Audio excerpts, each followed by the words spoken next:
you a football fan? Have you ever found yourself wondering, what in the world was that ref thinking? Well, Mike D, the referee, is here to help you. Join me on Whistle Talk as I talk to professionals on the field and in the booth to help you understand what is going on inside the mind of a football official.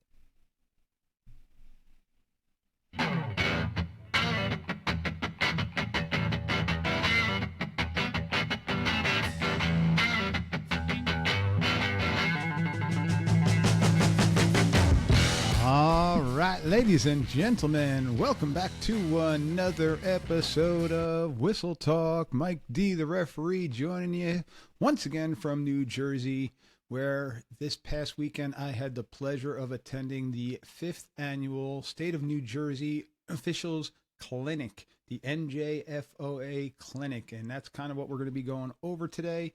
But before we dive into the episode, I'd like to thank my partners at our official equipment partner of Whistle Talk, refshop.us. Whether you're getting ready for your first game or you're gearing up for another season, refshop.us has everything the football official needs, from uniforms and flags to whistles, penalty markers, beanbags, down indicators, timing equipment, and their custom Midland Crew communication headsets.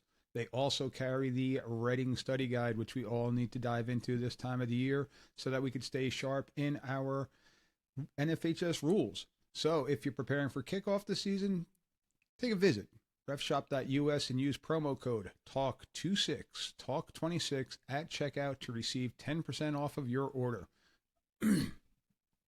So now let's talk about today's episode. So a few days ago, I had the opportunity to attend the 5th annual NJFOA preseason football clinic, which was hosted at Raritan High School here in New Jersey, also my alma mater. Had the pleasure of talking with over 300 football officials from across the state of New Jersey, and we came out with some pretty good material and information, and it's all of these clinics are designed to make us better officials heading into the 2026 season. So throughout the day, we heard from different clinicians, including our state Assignor, Mark Bitar, our rules interpreter, our state of New Jersey rules interpreter, Mike Bartram, and a retired NFL down judge, Ed Camp, retired ACC side judge, Jim Corpora, current ACC referee, Jerry Magallanes, who, well, he did this past national championship game. Also umpire Patrick Oldham, side judge Jerry Welter, and there were tons of other people there. If it was from ECO to cadets that were just getting started, there was a lot of different information going on. We had a couple breakout sessions. I split off to go with the umpires, and then we had another breakout session where it was umpires and referees. So what I'm hoping to do today is, if you weren't able to attend the clinic, or if you've never been to a clinic at all, or if you were there, I'm hoping that this just helps reinforce what you learned. And if you weren't there, or if you've never been to a clinic, you get an idea of what the clinic scenario is. So this episode is a little bit of a bonus episode. I'm going to be dropping this one on the Wednesday after the clinic, but it's also going to come out with our regular drop. But I just wanted to put it out there, and well, I'm going to let it go from here and let my clips take over. So thanks once again for listening. Hit those like buttons, hit those subscribe buttons, and, well, let's get started.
All right, joining me now, I've got Mr. Mike Bartram, our New Jersey State rules interpreter, our rules guru here for New Jersey.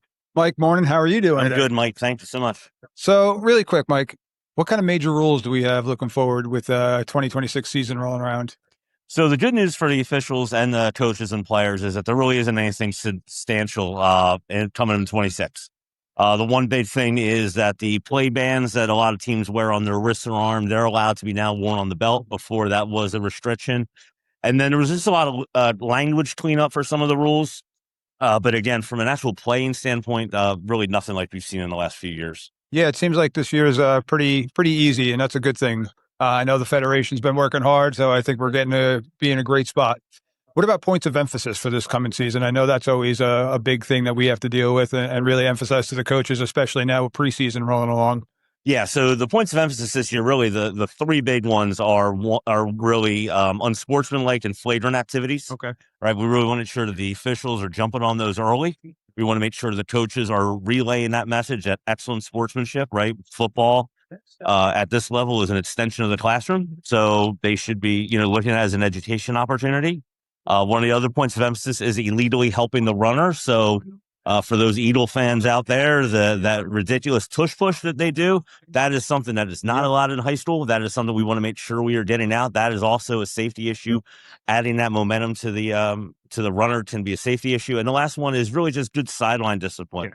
Right, that team box and in that restricted area, coaches have to understand that that's the official's office. Okay. Right, we're not going to come back and get in their huddle when they're trying to coach their coaches. Or coach our players. We want to make sure we have a clean path when we're running up and down the field. It's their safety and ours as well. All right, Mike. Appreciate your time today and appreciate everything you do for the state.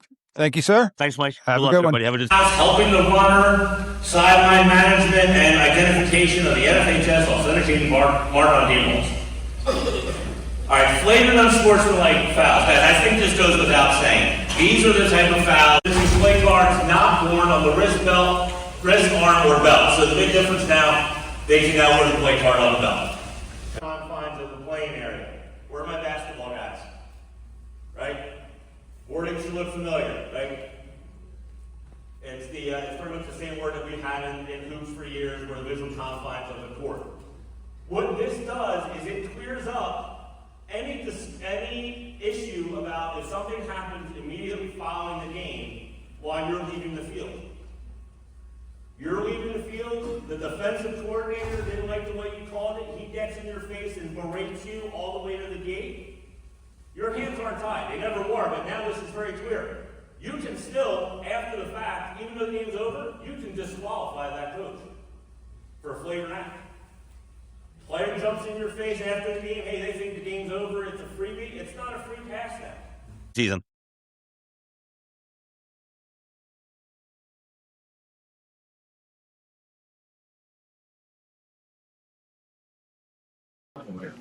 All right, joining me now, I got Mark Bitar, the New Jersey State Assignor. Mark works for the entire state, especially with the playoffs. Mark, how you doing today? Pretty good. Yourself? I'm doing great. Getting back in the football swing, so it's awesome. So, a couple questions for you, Mark.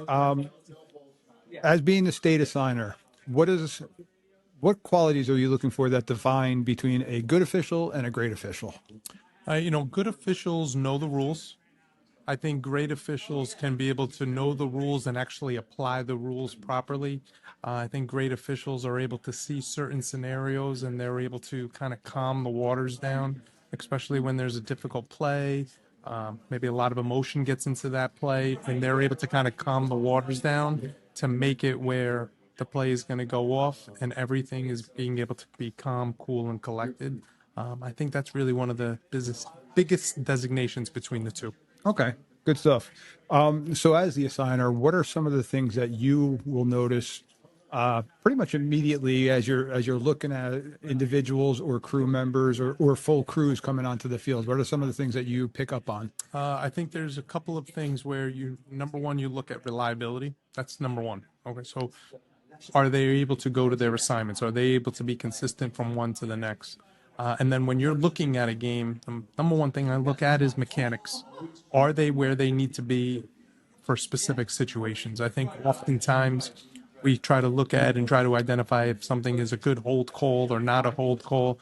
One of the things that we want to do is, are people in a position to officiate, and are they following the mechanics that have been set forth? I think if we're able to do that, that is something that I really look for, especially when I see on a game. Oh, great.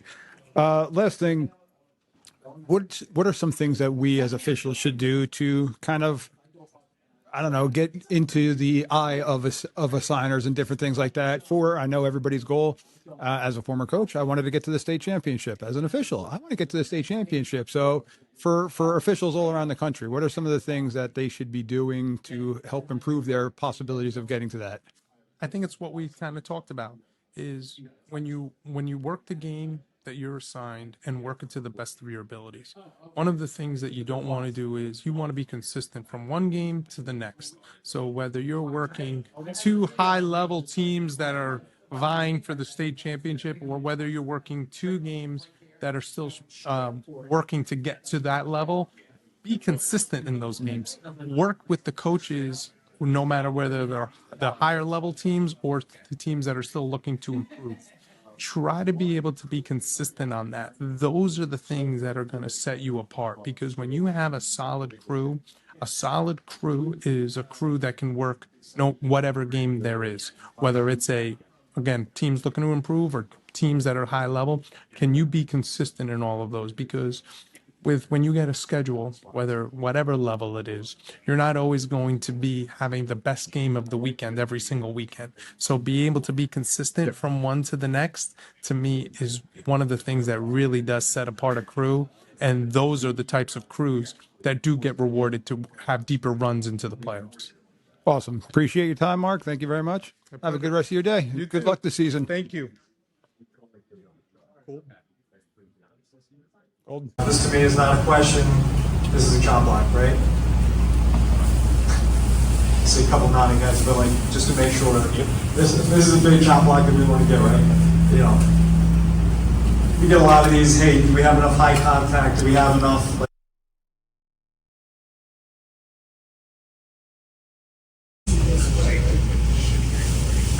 this is always an indicator. We got linemen going like this. This is bad.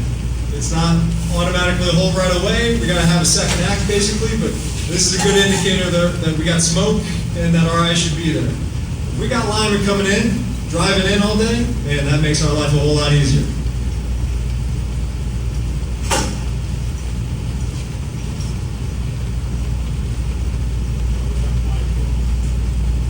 How was the flag throw?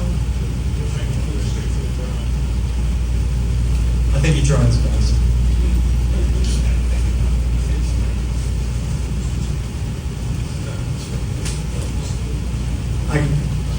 I'd love to get a little bit more out there, but hey. You get a flag down, you get a flag down. I would much rather you get a flag down and have it not be the best flag throw than not have a flag down. How about that?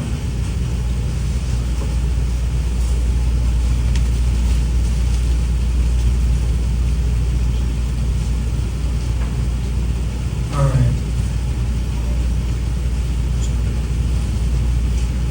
First and 10, a lot of bodies in the middle. Not a whole lot of action. Let's talk penalty enforcement. I assume during pregame, most of the time we're taking penalty enforcement as our topic of conversation. Is that fair? We know with our crew that, hey, what the expectations are.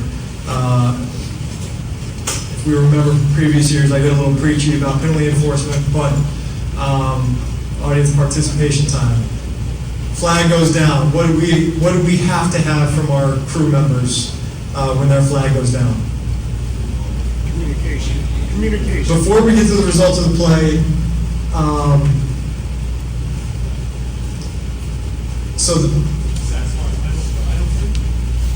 we are in the middle of the play. The flag goes down. What are our expectations as the umpire for what that official does next? We got to stop the clock. We got to finish the play, stop the clock, and what else? I need a funny whistle. I gotta have an understanding that we have a flag on the ground. I think too often a flag goes down, a play finishes, And there's just not enough awareness that we are into penalty enforcement mode now. So I think we just got to make sure that we're communicating with our crews that, hey, if you got a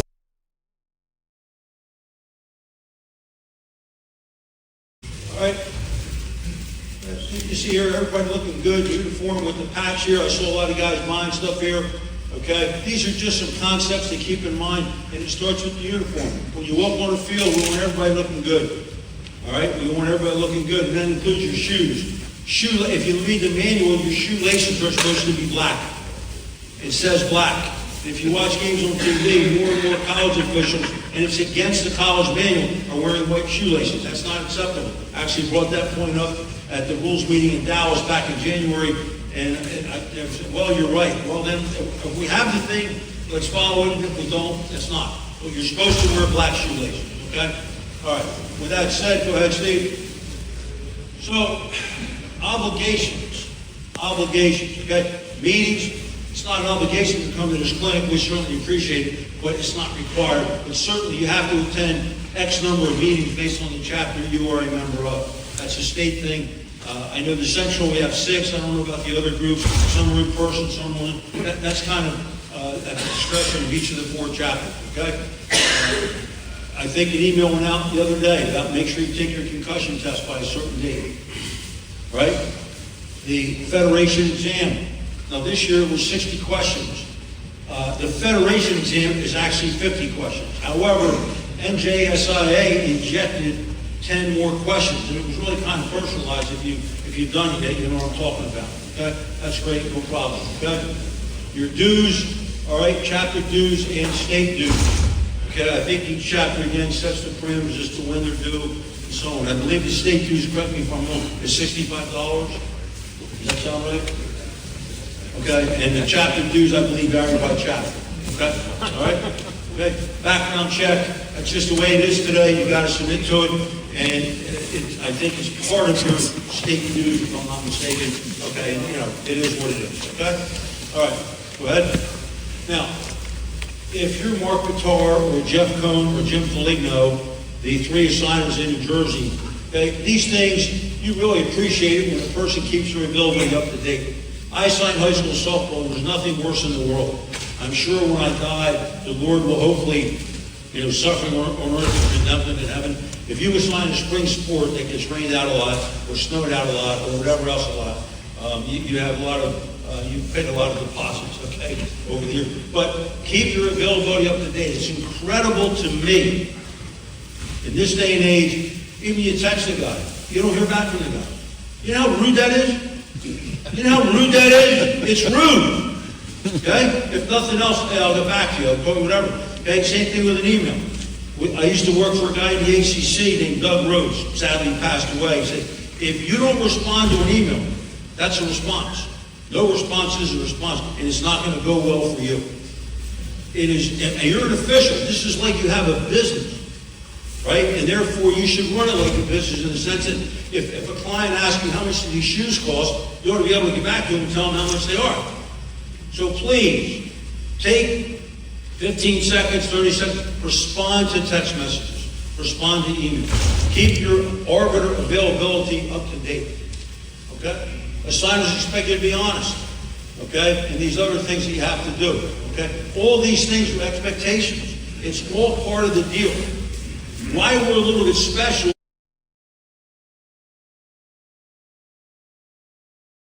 good officials. There are people sitting in this room have been evaluated. There are people sitting in this room that maybe have yet to be evaluated. But regardless, and I learned this the hard way, because I made more mistakes than any of you, but hopefully I learned. The first time I ever was observed in a college football game, I used to belong to a group called the ECAC. That stood for Eastern Collegiate Athletic Conference. The schools were everywhere from Virginia all the way up to like Maine. I mean, it was forever. And I was always told back in the day that some evaluators are really tough. The first game I ever was evaluated, officiating FCS, I had a game at Yale University. It's one of those places that I could not have possibly gotten into if it wasn't for officiating. I couldn't have felt an obligation. Okay? So we go there, and The supervisor, his first name was John, I won't tell you his last name, but he was known as, like, he could really be mean about things. Go there, do the game. The game came down, swear to God, to an onside kick late in the game. I was a referee. I'm back at the goal line. And I'm happy because I don't have to worry about the onside kick up front. And so I thought, the guy onside kicks, there's a big pile up, everybody's digging for the ball. I go running up, what do you got? I think I have illegal touching at 9.5 yards. You think? Yeah, I think. Well, of course, football, you got to know. You can't be thinking. The other guy said, no, it was exactly at 10 yards. The ball was legally touched by the kicking team. And, of course, the kicking team recovered the ball. So here I am thinking, oh, boy. And we got this guy evaluating the game who's there in the press box. And I went back to the first guy. How sure are you? I'm positive the guy touched it at 9.5 yards. My beanbag's on the ground. You go, no, it was definitely a 10. Okay? I'm like, is the Lord with me? What do we do with this one? You got to make a decision. So I ruled that the ball was legally recovered. Made the announcement. Okay, Yale has legally recovered the ball. It's 1st and 10. Blah blah blah. And then of course the play. Okay. The game ended. Fortunately, the football guys were with us. Yale did not go in the score, so they ended up losing. Okay? We get in the locker room. I was working with an umpire from Connecticut named Rick Feeney. Some of you might remember. Good guy. On the way in, he said, I'm telling you, John's going to go berserk. He's going to go berserk. Okay? Well, that game's over. Get in the locker room. We're all sitting there. The guy comes in. Unfortunately, this doesn't happen anymore. The guy comes in, picture this. You're in uniform. You just had a really tough game on a hot Saturday in September, and the game went to the end, and you're there, and the guy comes in, and he has a big old notebook, and he walks in, and he sits down, and he throws his notebook onto the ground.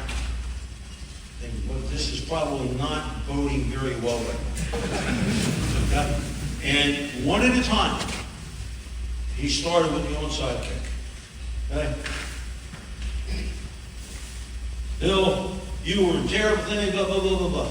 Da, da, da, da, da, da. And I'm sitting back going, I got nothing to worry about. I'm a referee. I'm not worried about it. But he goes, and Jim, you took too long deciding if the ball was legally touched or not. And I started to say, well, John, he said, I don't want to hear it. Okay. And then Rick, the umpire, who had a lot of intestinal fortitude, he said, John, why don't you leave us all the fuck alone? Hear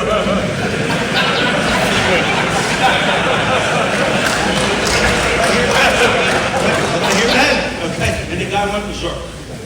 We ended the game and everything. I go home. I was still teaching school at the time. On Monday morning, secretary calls my office. Jim, there's some guy on the phone. Her name was Cheryl. I said, Cheryl, by any chance is his first name John? She goes, I think so. I said, ask him if he can call back. And she said, I don't think you want him to call back. He seems like he's pretty adamant as hell. I'm in my class teaching American government. Think about this. I get on the phone in my room. Yes, this is Jim. This is John so-and-so. Yeah, I turn the phone towards the kids, I swear to God. And he goes, what the fuck? Wonderful, okay. All the kids, when I even the kids sleep, oh. This is pretty good, right? So I have, okay, well, that kind of evaluation isn't done anymore. That I know of. But that we're going to start off, just going to touch base on visitation with coaches. Yes, we have referees and umpires going to go with Pat, take it away. All right, so I think we covered this a little bit last year, but I'll do this shortly. Right? Umpires, we are putting all of our faith in our referee. Our job is not to say anything. If there is a checklist that they cover every single game and they forget something, but hey, if you want to ask about X, I'm not even looking at the coach. I'm going to talk to my referee, remind him. Other than that, hey, it feels like we're just getting ourselves in trouble pre-game with coaches. Just keep it short, professional. Again, this is the type of thing that gets back to whatever. For whatever reason, there seems to be a couple issues. So